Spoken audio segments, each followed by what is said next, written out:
You see these cracks?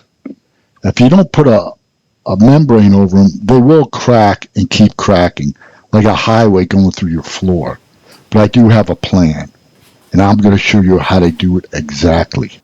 Before the membrane goes down, you have to use a primer. It's a Mac Tech primer. This is the secret sauce. It's a high-tech bonder that prepares the surface for the membrane. I'll wait about 45 minutes, and I'll put the membrane down until the stuff gets tacky like this. That'll turn into that. Yep. And then you can put down the membrane. Now, here's a heavy hitter. ECB77. This is a 75 mil crack isolation sheet. As you see, I'm cutting into 2-foot lengths. Think of it like a shock absorber for your tile. As the two slabs move, and they will, this membrane allows the concrete to shift underneath it without telegraphing that crack like a highway through your floor. Now we float. If you don't know how to float, I suggest you watch my videos on how to use deck mud to make floors flat, or how to use deck mud. Because this is critical, man.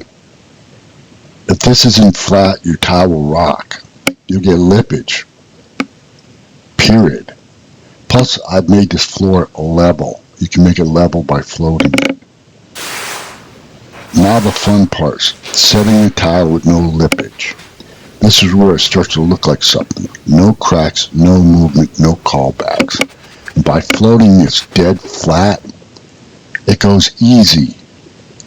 And as you see, I like to use a metal edge to keep this tile straight.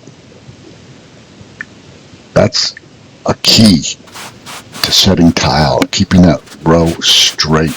And I'm using 1/8" spacers. Comb out your thin set perfectly, and your floor can go this fast. You just set it down, set it and forget it. Run your hands over it, make sure it's flat. If you're tired of amateur results, subscribe. I'll show you how the pros actually do it. 4 years in the tile trade. Plus I have a how-to grout book, Grout Like a Pro. The link's below. Get it today. It has all the tricks and tips